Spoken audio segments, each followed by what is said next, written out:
दोस्तों कल के दिन हमने आप लोगों को एक कहानी सुनाई थी और दोस्तों जब मैंने वो कहानी सुनाने के बाद में वीडियो पूरी तरीके से एडिट किया। एडिट करने के बाद में जब मैंने वीडियो को पोस्ट किया तो मेरा वीडियो लगभग 10 बजे के बाद पोस्ट होता है। वैसे 10 बजे की टाइमिंग है, लेकिन तबीयत थोड़ी ठीक नहीं चल रही है तो इस वजह से 10 बजे के बाद का समय गुजर जाता है। इसलिए मैंने आप लोगों को पहले ही बता दिया था कि जब कभी वीडियो नहीं आएगा मैं आप लोगों को कम्युनिटी पोस्ट करके बताऊँगा, लेकिन जब वीडियो आएगा तो थोड़ा सा डिले हो सकता है, लेकिन वीडियो आएगा ज़रूर। और दोस्तों जैसे ही कल के दिन मैंने वीडियो डाला तो उसके बाद में जब मैंने देखा तो ठाकुर प्राखर सिंह जी ने भी वही कहानी सेम स्टोरी सुनाई थी। उसके बाद में मुझे काफ़ी ज़्यादा शौक भी लगा और मैंने ठाकुर सर को मैसेज भी किया था इस बारे में। लेकिन बहुत सारे लोग कमेंट्स करने लगे कि ये कॉपी है या फिर वो है। तो देखो दोस्तों, एक बहुत कॉमन सी चीज़ है, अगर कोई क्राइम होता है तो हर कोई जो भी इस तरीके की स्टोरी सुनाता है तो वो उस क्राइम स्टोरी को कवर करेगा। अब एक बहुत सिंपल सी चीज़ है, अगर आप लोग सोचो, दिमाग थोड़ा सा लगाओ, तो ठाकुर सर की भी वीडियो 10 बजे पब्लिक होती है और मेरी वीडियो भी 10 बजे के बाद, यानी 10 बजे के आसपास। तो कैसे कोई 18 से 20 मिनट की वीडियो किसी की कॉपी कर सकता है जबकि सेम टाइम पे दोनों की वीडियो पब्लिक हो रही हैं? तो ये कहना गलत है और लोगों को आई थिंक इस चीज़ का ध्यान देना चाहिए। बहरहाल दोस्तों, आज की जो घटना मैं आप लोग को सुनाऊंगा, ये घटना एक ऐसी घटना है जिसे सुनने के बाद में हर कोई हैरान है, हर कोई परेशान है। एक महिला जो कि अपने घर से रात के समय शौच के लिए निकलती है। जब वो शौच के लिए निकलती है तो उसका पति, उसके घर परिवार में सारे लोग सोए थे। गांव के अंदर भी सारे ही लोग लगभग सो गए थे और ये महिला अपने पति को बिना बताए खेतों की तरफ शौच के लिए निकल जाती है। अब जैसे ही ये खेतों में पहुँचती है, ये एक ऐसा नज़ारा देखती है कि जिससे इसे काफ़ी ज़्यादा शौक लगता है। दरअसल ये महिला देखती है कि सामने किसी व्यक्ति की डेड बॉडी पड़ी हुई है। जब ये उस डेड बॉडी को देखती है तो ये बुरी तरीके से डर जाती है और वहाँ से उल्टे पाँव वापस अपने घर की तरफ को भागती है। जब ये अपने घर पहुँचती है तो अपने पति को जगाती है और उसे सारी बात बताती है। जब बात पति तक पहुँचती है तो धीरे धीरे होते करते ये बात पूरे गाँव में फैल जाती है। पति और लोगों से कहता है, और लोग जो हैं वो और लोगों से कहते हैं, और इसलिए पूरे गांव के लोग इकट्ठा होकर उस खेत की तरफ जाते हैं जहां पे डेड बॉडी पड़ी हुई थी। पूरी भीड़ उस खेत की तरफ जाती है, देखती क्या है, वाकई में एक डेड बॉडी तो पड़ी हुई है। उसके बाद में उस डेड बॉडी की एक महिला शिनाख्त करती है। महिला भीड़ में से निकलती हुई कहती है कि ये डेड बॉडी है, ये उसके ही पति की है। महिला चीखने लगती है, चिल्लाने लगती है, तुरंत पुलिस को फ़ोन करती है और पुलिस को फ़ोन करने के बाद में कहती है कि साहब, मेरे पति की किसी ने हत्या कर दी है। जब पुलिस ये मामला सुनती है तो पुलिस भी अपनी टीम लेकर तुरंत मौके पे पहुंचती है। लेकिन दोस्तों, पुलिस जब इस केस की छानबीन करती है और उसके बाद में जो सच सामने आता है, जब इस पूरे केस का खुलासा पुलिस करती है, यकीनन वो हैरान करने वाला होता है, परेशान करने वाला होता है। तो दोस्तों, रात के 10 बज चुके हैं और मैं हूँ आप सभी का अपना शावेज़ मलिक और हाजिर हूँ आप लोग के सामने एक और क्राइम की कहानी को लेकर, एक और क्राइम की घटना को लेकर। तो दोस्तों, इस घटना पे चलें उससे पहले जिन लोगों ने भी कल के दिन कमेंट्स किए थे उनके कमेंट्स मैं आज के दिन वीडियो में कवर करूंगा, तो आप लोग वीडियो में अंत तक रहें। और जो लोग भी कमेंट्स करना चाहते हैं वो आज की इस वीडियो पे कमेंट्स कर दें। किसी का बर्थडे विश करना चाहते हैं, किसी की सालगिरह या फिर किसी को डेडिकेट करना चाहते हैं तो आप लोग अपना कॉमेंट्स कर दीजिए और आप लोग के जो भी कॉमेंट्स होंगे वो कल के दिन मैं अपने व्यूवर्स के साथ में शेयर करूँगा। तो चलते हैं दोस्तों, सीधा कहानी का रुख करते हैं। दरअसल दोस्तों, आज की जो घटना मैं आप लोग को सुनाने जा रहा हूँ, ये घटना है मध्य प्रदेश की, और मध्य प्रदेश का एक ज़िला पड़ता है, ज़िला पड़ता है भिंड। और दोस्तों, यहीं का एक थाना पड़ता है गुरमी थाना। यहीं गुरमी थाने के अंतर्गत एक गांव आता है सिकरौदा, और यहीं पर एक परिवार रहता है। इस परिवार के अंदर कृष्णपाल, जिसकी उम्र लगभग 38 साल के आसपास है, उसकी पत्नी रामकली, जिसकी उम्र लगभग 34 साल के आसपास है, और इनके 4 बच्चे भी हैं। दोस्तों, एक लंबे समय से ये जो परिवार है ये इस गाँव के अंदर अपनी जो ज़िंदगी है वो व्यतीत कर रहा है। लेकिन दोस्तों, एक तारीख आती है 14 नवंबर 2022, रात के करीब 2 बजे के आसपास पूरे गांव में हल्ला पुकार होता है। पूरे गांव में इस तरीके की खबर फैलती है कि खेत के अंदर किसी की डेड बॉडी पड़ी हुई है, और पूरा गांव उस खेत की तरफ भागने लगता है, दौड़ने लगता है। जब इस रामकली को ये खबर मिलती है कि खेत के अंदर किसी की डेड बॉडी पड़ी हुई है, तो ये जो रामकली है, जो कृष्णपाल की पत्नी है, ये भी उस खेत की तरफ भागती है। अब दोस्तों, जैसे ही ये खेत की तरफ भागती है तो जो भीड़ है उस भीड़ को चीरते हुए ये आगे बढ़ती है। अब जब भीड़ को चीरते हुए आगे बढ़ती है तो देखती क्या है, जो डेड बॉडी है ये उसके ही पति कृष्णपाल की है। अब जब ये इस तरीके का मामला देखती है कि उसके पति की किसी ने हत्या कर दी है, तो ये जो महिला है ये चीखने लगती है, चिल्लाने लगती है, लोगों से कहने लगती है कि इसके पति की किसी ने हत्या कर दी है। और तुरंत ये महिला वहीं पर पुलिस को फ़ोन करती है और पुलिस को फ़ोन करने के बाद में बताती है कि साहब मेरे पति की किसी ने हत्या कर दी है और मैं इस गांव से बोल रही हूँ, सिकरौदा गांव से बोल रही हूँ और इस खेत पे इस इलाके की बात है। पुलिस भी इस मामले को काफ़ी ज़्यादा गंभीरता से लेती है। तुरंत पुलिस अपनी गाड़ी उठाती है, अपनी टीम को लेती है और पहुँच जाती है क्राइम वाली जगह पर। अब दोस्तों पुलिस जब वहाँ पर पहुँचती है तो एक भीड़, लोगों का एक हुजूम उस जगह पर जमा होता है। अब दोस्तों पुलिस जब उस क्राइम स्पॉट पर पहुँचती है तो पुलिस लोगों को थोड़ा सा साइड करती है और उस पूरे क्राइम स्कैन का मुआयना करती है। तो देखती क्या है कि जो डेड बॉडी है, दरअसल जो व्यक्ति मृत पड़ा हुआ है इसका नाम कृष्णपाल है, जिसकी बीवी इस तरीके का दावा कर रही है। लेकिन इस पूरी हत्या को या फिर इस मर्डर को देखने के बाद में पुलिस को एक अंदाज़ा हो जाता है कि इस कृष्णपाल की हत्या जो है वो यहाँ पर नहीं की गई है, यानी हत्या कहीं और पे की गई है और इसकी डेड बॉडी को यहाँ पर लाकर ठिकाने लगाया गया। क्योंकि दोस्तों जहाँ पर खेत में ये डेड बॉडी पड़ी हुई थी तो इस डेड बॉडी को खचेड़ते हुए लाया गया था, यानी किसी ने इसके हाथ पकड़कर या फिर इसके पांव पकड़कर इस डेड बॉडी को खचेड़ा था, जिसकी वजह से जो खचेड़ने का स्पॉट होता है, जो निशान होता है, वो खेत के अंदर साफ बना हुआ दिखाई पड़ रहा था। अब जब पुलिस इस तरीके का मामला देखती है तो चीज़ें साफ हो जाती हैं कि हत्या कहीं और की गई है और इस डेड बॉडी को यहाँ पर लाकर डाला गया। उसके बाद में दोस्तों पुलिस उस डेड बॉडी को अपनी कस्टडी में लेती है, लाश का पंचनामा करती है और उसके बाद में इस डेड बॉडी को पोस्टमार्टम के लिए भेज देती है। उसके बाद में दोस्तों अगली सुबह पुलिस इस पूरे मर्डर का, जो मर्डर हुआ था, इसके बारे में सबसे पहले पूछताछ करने के लिए कृष्णपाल के घर उसकी पत्नी रामकली से पूछताछ करने के लिए पहुंचती है। और उसके बाद में दोस्तों पुलिस जब रामकली से पूछताछ करती है कि रात के समय आखिर तुम्हारे पति कृष्णपाल कहाँ गए थे और क्या किसी ने उन्हें फ़ोन किया था या फिर कोई उन्हें बुलाने आया था, तो जो रामकली है ये कहती है कि दरअसल हर रोज़ की तरह हमारा जो परिवार है, हमारे जो बच्चे हैं, हम खाना खाकर रात को सोए थे, लेकिन जैसे ही चीखने पुकारने की आवाज़ रात के 2 बजे के करीब मेरे कानों में पड़ती है तो मैं देखती क्या हूँ जो मेरे पति हैं वो भी बिस्तर पर नहीं है। तो मैं सोचती हूँ हो सकता है कि जो चीख पुकार मच रही है इस तरफ वो भी गए हों और उन्होंने हमें बताना मुनासिब न समझा हो, और इसलिए जब मैं वहाँ पर भाग कर गई, दौड़ कर गई, तो देखा क्या उसके पति की किसी ने हत्या कर दी है।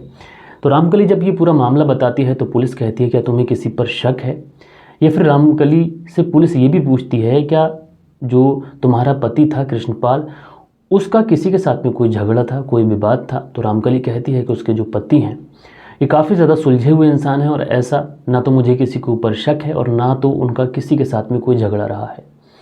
अब दोस्तों पुलिस जो है वो रामकली के बयान को दर्ज करती है। उसके बाद में पुलिस जो है इस पूरे केस का खुलासा करने के लिए, अभी भी पुलिस के पास में पर्याप्त ना तो कोई सबूत था, ना पुलिस के सामने ऐसा कोई क्लू मिला था पुलिस को, ना कोई ऐसा सुराग मिला था जिससे पुलिस कातिल तक बहुत जल्दी पहुंच सके।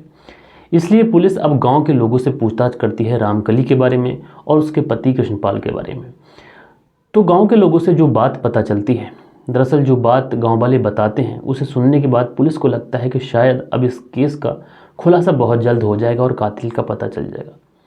गांव वाले बताते हैं कि जो रामकली है इसके अवैध संबंध गांव में ही रहने वाले एक लड़के से चल रहे हैं जिसका नाम राजू है और जिसकी उम्र 20 साल है। अभी पिछले कुछ महीने पहले राजू और रामकली घर छोड़कर फरार भी हो गए थे। तो जब पुलिस इस तरीके का मामला सुनती है, इस तरीके की बातें गांव वालों से सुनती है, तो पुलिस को कहीं ना कहीं शक होता है, हो सकता है कि राजू जिसकी उम्र 20 साल, रामकली जिसकी उम्र 34 साल, इन दोनों ने ही मिलकर हो सकता है कृष्णपाल की हत्या कर दी हो।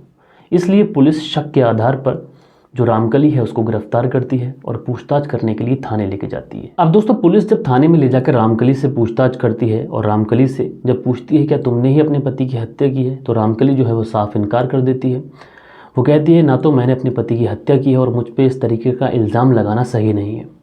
उसके बाद में पुलिस जो है वो रामकली से राजू के रिश्ते के बारे में पूछती है। तो रामकली जो है वो तुरंत कबूल करती है। वो कहती है हाँ मेरे अवैध रिश्ते हैं राजू के साथ में और इस बारे में पूरे गांव को पता है, लेकिन मैंने अपने पति की हत्या नहीं की है, क्योंकि अगर मैं हत्या करती तो ज़रा सोचो मैं तुम्हें फ़ोन करके ये क्यों बताती कि किसी ने मेरे पति की हत्या कर दी है, और तुम मुझे अगर ऐसे ही परेशान करते रहोगे तो मैं तुम्हारी शिकायत एसपी साहब से कर दूँगी।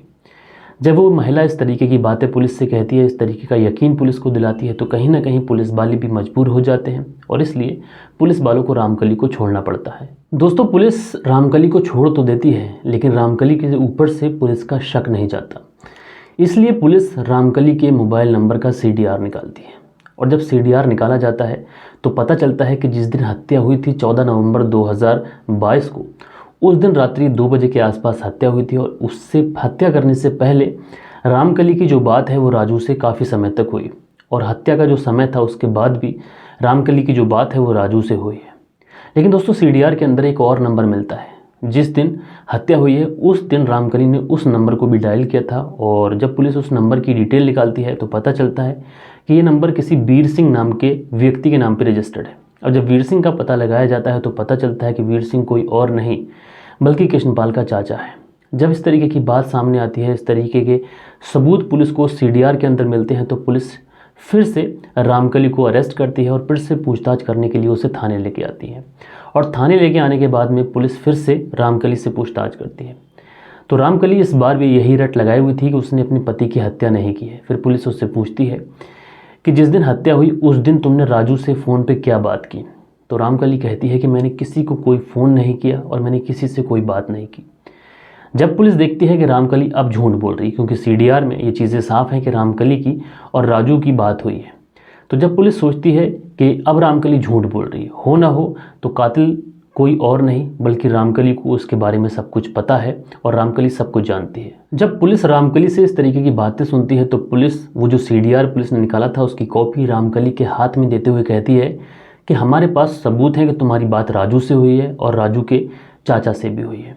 जब रामकली इस तरीके के सबूत दिखती है तो रामकली के पास भी आखिर कोई चारा नहीं था कि वो झूठ बोल पाए, इसलिए रामकली भी अब जो है सच्चाई कबूल कर लेती है। उसके बाद में रामकली जो कहानी बताती है, यकीनन ये कहानी अपने आप में हैरान करने वाली होती है, परेशान करने वाली होती है। रामकली पुलिस को बताती है कि दरअसल उसकी जो शादी है वो अब से 9 साल पहले कृष्णपाल से हुई थी, और शादी करने के बाद जिस तरीके से कोई भी महिला बहुत सारे ढेर सारे सपने लेकर अपने ससुराल आती है, इसी तरीके से मैं भी अपनी आँखों में बहुत सारे ढेर सारे सपने लेकर ससुराल पहुँचती हूँ।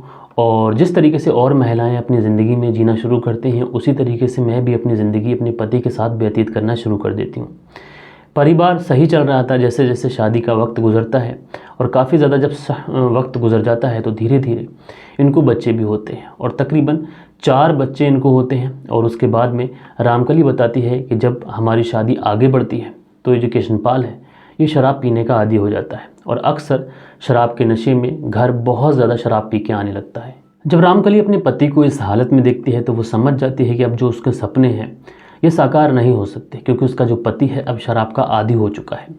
और ये जो कृष्णपाल है ये वीर सिंह नाम के एक व्यक्ति के साथ में घंटों घंटों बैठकर शराब पीता है। वीर सिंह जो कि पिछले कुछ समय जेल में था। दरअसल इसने अपनी पत्नी की हत्या कर दी थी और अपनी पत्नी की हत्या के जुर्म में ये जेल काट कर आया था। और अब वीर सिंह जो था ये कृष्णपाल के साथ में घंटों घंटों बैठकर शराब पीने लगा था, और कृष्णपाल अक्सर वीर सिंह को अपने घर भी लेके आता था। और वीर सिंह ने जब कृष्णपाल की पत्नी को देखा तो कहीं ना कहीं वो उसकी खूबसूरती का दीवाना हो गया। इसलिए वीर सिंह ने मन ही मन में कृष्णपाल की जो पत्नी है जिसका नाम रामकली, जो देखने में बेहद खूबसूरत थी, उसके साथ संबंध बनाने का एक अपने ही मन में उसने ठान लिया था कि एक न एक दिन वो कृष्णपाल की पत्नी रामकली से संबंध जरूर बनाएगा। दोस्तों, वीर सिंह रामकली के बारे में जब इस तरीके की सोच रखता है तो कहीं ना कहीं वो तिरछी निगाहों से अक्सर रामकली को देखा करता है, लेकिन रामकली भी पहली नज़र में भाप जाती है कि वीर सिंह आखिर चाहता क्या है। लेकिन जो रामकली थी ये कई बार वीर सिंह को इग्नोर करती थी, क्योंकि उसको पता था कि जो वीर सिंह है इसकी उम्र तकरीबन 40 साल है, जो कि उम्र में उससे बड़ा है, और ये अपनी पत्नी की हत्या के जुर्म में जेल भी काट चुका है। इसलिए रामकली उसे बिल्कुल भी भाव नहीं देती है। एक दिन जो वीर सिंह है ये सामने से चल के आता है और रामकली से अपने दिल की बात कहता है, लेकिन रामकली जो है उसे कोई भी जवाब नहीं देती, उसे इग्नोर कर देती है। और दोस्तों, उसके बाद वीर सिंह का एक भतीजा होता है जिसका नाम राजू। राजू जब पहली बार कृष्णपाल के साथ उसके घर आता है और जब कृष्णपाल की पत्नी रामकली को देखता है तो पहली नज़र में ही वो उसे अपना दिल दे बैठता है। लेकिन दोस्तों, ये जो राजू था ये रामकली को जानता नहीं था, इसलिए ये अपने चाचा वीर सिंह के साथ में अब कृष्णपाल के घर आना जाना शुरू कर देता है। और अक्सर ये अपने चाचा वीर सिंह के साथ में रामकली के घर आता है और उसके पति कृष्णपाल के साथ में बैठकर अपने चाचा के साथ बैठकर ये लोग शराब पीते हैं। अब दोस्तों, राजू का जो मिशन था कृष्णपाल के घर आना, ये अपने चाचा के साथ आने लगा था, लेकिन राजू अक्सर तिरछी निगाहों से जो कृष्णपाल है उसकी पत्नी रामकली को देखा करता था। और रामकली जब राजू को इस तरीके से देखती है कि राजू उसको इस तरीके की निगाहों से देख रहा है तो रामकली भी तुरंत समझ जाती है कि राजू अक्सर चाहता क्या है। दरअसल राजू जो था ये देखने में काफ़ी ज़्यादा खूबसूरत था, यंग भी था, इसलिए जब राजू एक दिन रामकली से अपनी दिल की बात कहता है तो रामकली भी उसकी तरफ खिंची चली जाती है और दोनों के बीच में जो रिश्ता होता है वहाँ से कायम हो जाता है। और उसके बाद जब भी कृष्णपाल घर पे नहीं होता तो ये दोनों एक दूसरे से मिलते, बात करते और संबंध बनाते। जब ये सारी सीमाएं, सारे बंधन तोड़ देते हैं और उसके बाद जब ये अवैध संबंधों का सिलसिला शुरू होता है तो फिर रुकने का नाम नहीं लेता। जब भी कृष्णपाल घर से बाहर जाता या फिर शराब के नशे में घर आता और सो जाता तो उसी समय जो रामकली है ये राजू को कॉल करती है और राजू तुरंत उसके घर पे आता और ये दोनों, रामकली और राजू, एक दूसरे के साथ में संबंध बनाते हैं और इसी तरीके से जो वक्त था वो गुजरने लगता है। अब दोस्तों राजू और रामकली के बीच में ये सब कुछ चल रहा था, लेकिन उसके पति कृष्णपाल को इस बात की भनक तक नहीं थी। और दोस्तों उसके बाद में जब इस तरीके से ये मिलना जुलना शुरू होता है तो कई बार ऐसा होता है कि कृष्णपाल घर पे ही रहता है। अब इन दोनों को एक दूसरे से मिलने का समय नहीं मिलता है, इसलिए राजू रामकली से कहता है कि क्यों ना हम लोग घर छोड़ दें। और उसके बाद में जो रामकली है ये राजू को लेकर घर से फरार हो जाती है। अब जो दोस्तों कृष्णपाल देखता है कि उसकी पत्नी राजू को लेकर फरार हो चुकी है तो बड़ी मेहनत से, बड़ी मशक्क़त से वो अपनी पत्नी को ढूंढता है और उसे घर वापस लेके आता है। लेकिन अब वो राजू को अपने घर पे आने नहीं देता है। राजू का जो आना जाना था वो कृष्णपाल ने अपने घर पे बंद कर दिया था। लेकिन दोस्तों जब तक कृष्णपाल को ये सब कुछ पता चला, जब तक बहुत ज़्यादा देर हो चुकी थी। दरअसल राजू जो था ये कृष्णपाल की पत्नी रामकली के बेहद करीब आ चुका था और इन दोनों को एक दूसरे की लत लग चुकी थी, एक दूसरे की आदत पड़ चुकी थी। और कृष्णपाल को इस बात की भनक फिर से लग जाती है कि उसकी जो पत्नी है ये उसको अंदाज़ा है कि शायद ये राजू से बात करती है। और एक दिन कृष्णपाल जब छुप कर सुन रहा होता है तो उसकी जो पत्नी है वो राजू को कॉल करती है और राजू को कॉल करने के बाद में कहती है कि वो उससे शादी कर ले। तो राजू जो है उधर से शादी करने से इनकार कर देता है क्योंकि वो कहता है कि तुम्हारा जो पति है उसके रहते शायद हमारी जो शादी है ये हो ना पाए। इसलिए रामकली उससे कहती है कि अगर तुम मुझसे शादी करना चाहते हो, मेरे साथ ज़िंदगी बिताना चाहते हो तो मेरे पति को हमेशा हमेशा के लिए इस दुनिया से विदा कर दो। तो जो उधर से राजू है वो कहता है कि भले ही मैं तुम्हारे साथ ज़िंदगी व्यतीत ना कर पाऊँ, लेकिन मैं इस तरीके की हिमाकत नहीं कर सकता, मैं कृष्णपाल की हत्या नहीं कर सकता और मैं इस सब काम करने के लिए नहीं बना हूँ। अब दोस्तों जब ये जो रामकली है जब ये इस तरीके की बातें सुनती है राजू की मुझसे तो ये सोचती है कि जो उसका प्लान था शायद चौपट हो गया। इसलिए ये राजू से कहती है कि अगर तुम उसकी हत्या ना कर पाओ तो जब वो तुम्हारे साथ दारू पीता है, शराब पीता है तो उसकी शराब में जहर मिला दो। लेकिन राजू जो था वो इस काम को करने से भी इनकार कर देता है। वो कहता है ना तो मैं उसकी हत्या कर सकता और ना तो मैं उसकी शराब में जहर मिला सकता। और दोस्तों 14 नवंबर 2022 को कृष्णपाल जो है ये शराब के नशे में धुत होकर जब अपने घर आता है तो उस समय जो रामकली है ये अपने प्रेमी राजू को कॉल करती है और राजू से कहती है कि ये सही समय है, तुम आओ और मेरे पति को रास्ते से हटा दो। तो उस समय राजू जो है वो रामकली से कहता है कि दरअसल वो घर पे है ही नहीं, वो किसी काम से उत्तर प्रदेश आया हुआ है, यूपी आया हुआ है। अगर तुम्हें वाकई में अपने पति को अपने रास्ते से हटाना है तो इस बारे में तुम मेरे चाचा वीर सिंह से बात करो।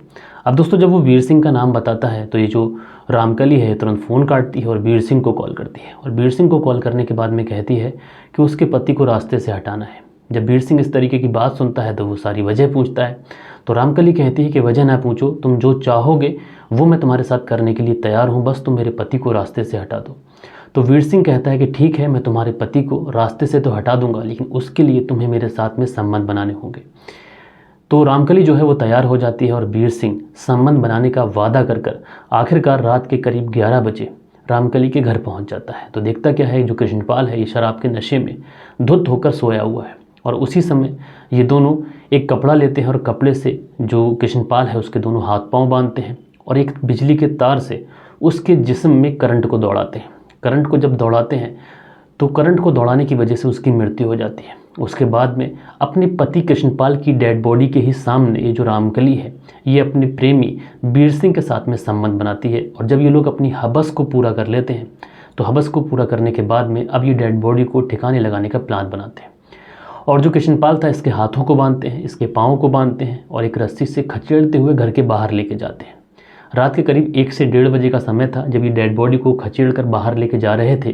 तो इनका प्लान था कि बराबर से ही खेत के पास से एक नदी बहती है, उस नदी में इस डेड बॉडी को डाल देंगे और डेड बॉडी जो है वहाँ से बह जाएगी, किसी को कानो कान खबर नहीं होगी। अब जैसे ही ये खेत की तरफ पहुँचते हैं तो उस समय एक महिला शौच के लिए आती है। जब ये उस महिला को देखते हैं तो ये सोचते हैं कि शायद पकड़े ना जाएं, इसलिए डेड बॉडी को वहीं पर छोड़कर वहाँ से फरार हो जाते हैं। और वो जो महिला है जब वो उस डेड बॉडी को देखती है तो वो अपने घर जाकर शोर मचा देती है, जिससे गांव में बात फैलती है और उसके बाद में इस पूरे केस का खुलासा हो जाता है। वाकई में दोस्तों अवैध संबंधों में लोग इस कदर अंधे हो जाते हैं कि अपनी फैमिलियों को, अपने परिवार को उजाड़ लेते हैं। तो दोस्तों आप लोग इस कहानी के बारे में क्या कहना चाहते हैं, अपनी राय नीचे कमेंट्स बॉक्स में बताएगा। और दोस्तों अब वक्त होता है आप लोगों के कमेंट्स पढ़ने का। कल के दिन जो हमारी वीडियोस पे कमेंट्स किए हैं, तो पहला कमेंट्स है संजू राजपूत का, और ये लिखते हैं कि सर जी जो ज़रूरी कमेंट्स होते हैं उन कमेंट्स को आप बताया करें, बाकी जो ज़्यादा ज़रूरी नहीं होते हैं उन्हें ना बताया करें। तो जो ज़रूरी वाले कमेंट्स होते हैं संजू राजपूत जी, वो भी काफ़ी ज़्यादा हो जाते हैं। और उसके बाद में जो अगला कमेंट्स है देव कुमार का है, और ये लिखते हैं कि वेरी नाइस सर जी, आज मेरी साली बुलबुल का हैप्पी बर्थडे है, नगीना बिजनौर यूपी से, और उनके बर्थडे की उन्हें बधाई दीजिएगा। तो भाई देव कुमार जी, जो आपकी साली जी हैं बुलबुल, जिनका नाम आपने लिखा है, उनको और उनके परिवार को उनके जन्मदिन की ढेर सारी शुभकामनाएं मेरी तरफ से, मेरी फैमिली की तरफ से, मेरे व्यूअर्स की तरफ से। उसके बाद में एमडी मनी ऑफिशियल लिखते हैं कि ठाकुर प्राकट सिंह ये कहानी सुना चुके हैं। तो दोस्तों कल के दिन जो स्टोरी सुनाई थी शायद उसकी बात कर रहे हैं।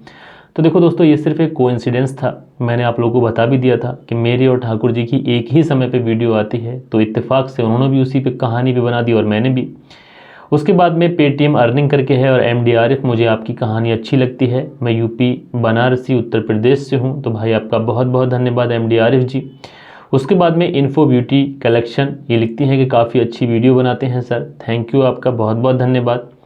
उसके बाद में यशव हर्षद लिखते हैं कि सीरियल किलर की कहानी सुनाओ सर प्लीज़, मुझे सीरियल किलर क्या सोचता है ये जानना है। तो भाई जैसे ही मुझे सीरियल किलर का कोई एपिसोड या फिर कोई कहानी जो मेरी नज़र में आएगी, और मैं उस पर स्टडी करके आप लोगों तक ज़रूर से ज़रूर लेके आऊँगा।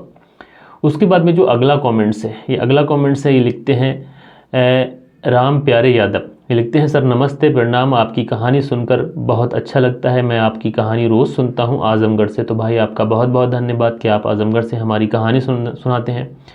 उसके बाद में अजय आर्या हैं, लिखते हैं ये भाई ये डुप्लीकेट स्टोरी है। भाई डुप्लीकेट नहीं है, कि ठाकुर सर ने भी वो कहानी अपने अंदाज में सुनाई थी, मैंने अपने अंदाज में एक ही समय पे सुनाई थी, तो डुप्लीकेट नहीं हुई। कोई क्राइम हुआ है तो उसे कवर तो कोई रिपोर्टर ज़रूर ही करेगा। उसके बाद में जो अगला कमेंट्स है ये BNN न्यूज़ करके हैं, और ये लिखते हैं गुजरात बड़ौदा से हमारी कहानी देखते हैं। भाई आपका बहुत बहुत धन्यवाद। मुजम्मिल मलिक शेख लिखते हैं कि वेरी नाइस कहानी सर, मैं मालेगांव से रोज़ सुनता हूँ आपकी कहानी। तो भाई आपका धन्यवाद। और उसके बाद में BK जोन करके आईडी है, और ये लिखते हैं sir I am your regular viewers from Haryana Hisar. तो भाई आपका बहुत बहुत धन्यवाद। उसके बाद में कुंदन पाल लिखते हैं सर आज की कहानी बहुत ही शानदार थी, और ये जो कहानी है आप इसी तरीके से लाते रहें। तो भाई आपका बहुत बहुत धन्यवाद। उसके बाद में फिर प्राण शाह लिखते हैं कि प्राखर भाई ने भी सेम स्टोरी सुनाया है आज। जी भाई, ठाकुर प्राखर सिंह ने भी वही स्टोरी सुनाया था जो मैंने सुनाया। तो इसमें कोई ऐसी बात नहीं है, क्योंकि अगर कोई क्राइम होता है इत्तेफाक से, अगर दो लोग इस कहानी को कवर कर लेते हैं और सेम डे पे ही कहानी आ जाती है, तो कोई किसी को कॉपी नहीं कर रहा है, जस्ट बस उसने स्टोरी सुनाई है, उसको नहीं पता था कि कोई दूसरा यूट्यूबर भी इसको कवर कर रहा है। उसके बाद में जो अगला कमेंट्स है, ये कमेंट्स है शाम मोहम्मद करके हैं, ये लिखते हैं सर मैं बेंगलोर से हूँ, और आपकी कहानी सुनाने का जो अंदाज़ है इसको मैं 5 स्टार की रेटिंग देता हूँ, और उसे 5 स्टार से नवाजता हूँ। तो भाई शाम मोहम्मद जी आपका बहुत बहुत धन्यवाद, बहुत बहुत आभारी हूँ, आप इतना प्यारा कमेंट्स करते हैं। उसके बाद में अमन फ्रॉम बेंगलोर से लिखते हैं भाई मैं तो आपकी आवाज़ का सुनने का अंदाज़ का दीवाना हो चुका हूँ। अमन भाई आप हमारी कहानी सुनते हैं और रेगुलर कमेंट्स भी करते हैं, अच्छे कमेंट्स करते हैं, तो आपका बहुत बहुत धन्यवाद। और उसके बाद में मकसूद अहमद लिखते हैं same day same story Thakur Prakhar true crime. जी हाँ भाई, बता चुका हूँ बहुत लोगों को। और उसके बाद में मैं रूरल यादव, कल मेरा बर्थडे है। तो भाई रूरल यादव जी आपका जो जन्मदिन है उसकी ढेर सारी शुभकामनाएं मेरी तरफ से, मेरी फैमिली की तरफ से, मेरे व्यूवर्स की तरफ से। किशन कुमार लिखते हैं जय Hind sir, Mohali cafe driver की मर्डर की कहानी का इंतज़ार रहेगा। जी भाई, मैं उस पर स्टडी कर रहा हूँ और बहुत जल्द वो कहानी मैं आप लोगों तक लेके आऊँगा, क्योंकि एक कहानी में 2 से 3 दिन लगते हैं सही से रिसर्च करने में। उसके बाद में सुबोध कुमार जी जो डेली हमारी वीडियो पे कमेंट्स करते हैं, लिखते हैं डियर ब्रदर, ये just a coincidence, your story and Thakur Prakhar संग स्टोरी इज सेम टुडे। जी भाई।